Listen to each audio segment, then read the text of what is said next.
The Interview, 2014. Imagine making a comedy so provocative it could start an international incident. The Interview, starring Seth Rogen and James Franco, did just that. The film follows two journalists on a mission to assassinate North Korea's leader, Kim Jong-un. Unsurprisingly, the movie wasn't well received in North Korea, where it was labeled an act of war. Major movie theaters in the US pulled it from their screens after threats of retaliation, while countries with ties to North Korea outright banned it, fearing it would escalate tensions. The film's satire was deemed too risky, making it a comedy best watched with the lights off and the doors locked. Cannibal Holocaust, 1980. Cannibal Holocaust is a horror film that pushed the limits of what audiences could endure.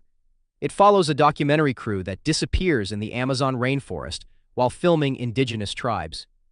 A rescue team finds the crew's lost footage, revealing shocking acts of violence, torture, and cannibalism by both the tribes and the filmmakers themselves. The film's realistic style was so convincing that many believed it depicted actual events, leading to rumors that the actors had been killed on camera.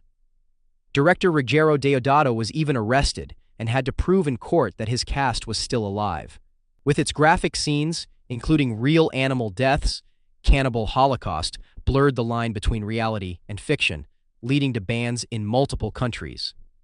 Despite its notoriety, it remains a provocative cult classic that continues to spark debate about the limits of horror and the ethics of filmmaking.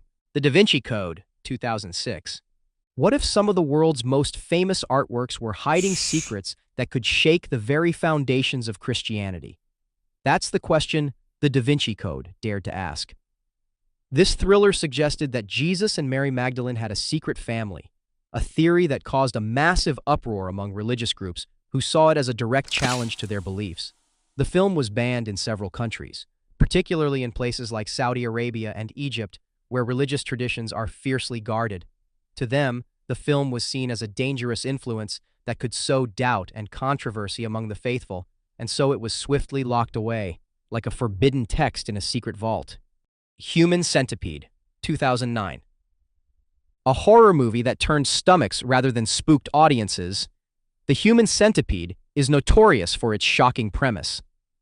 A mad scientist decides to create a human centipede by surgically connecting three people mouth to anus. This grotesque concept made it infamous worldwide, leading to its ban in several countries. The film was seen not just as a horror story, but as an endurance test for viewers' stomachs and sensibilities. Many countries decided that no one needed to see such an extreme, gruesome spectacle, shutting the door firmly on this revolting idea. A Clockwork Orange, 1971. Stanley Kubrick's A Clockwork Orange was voluntarily pulled from UK cinemas by the director himself after reports emerged that real-life crimes were being committed by people who claimed they were inspired by the film. The movie's violent content, presented in a stylized and somewhat glorified way, was seen as potentially influencing the public, leading to its withdrawal in the UK. Kubrick requested the film be banned from being screened in his own country, which remained in effect until his death in 1999. Monty Python's Life of Brian, 1979. What happens when a comedy troupe takes on religion? You get Monty Python's Life of Brian, a film that humorously tells the story of a man born next door to Jesus, who is mistaken for the Messiah. While the film was a comedic take on religious themes, it sparked outrage among Christian groups who found its portrayal of sacred stories offensive.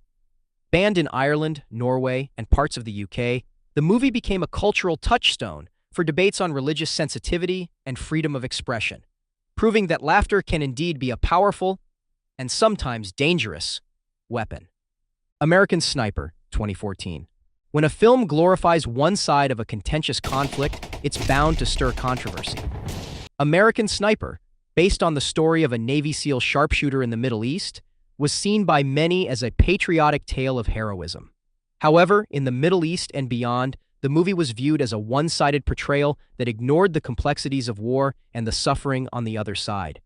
Countries like Lebanon banned the film, seeing it as inflammatory and potentially harmful to local relations and sentiments, turning this American blockbuster into a banned sensation abroad. The Battle of Algiers, 1966. The Battle of Algiers is a gripping war film depicting the Algerian struggle for independence from French colonial rule. Its realistic portrayal of guerrilla warfare, including bombings and torture, led to it being banned in France for 5 years.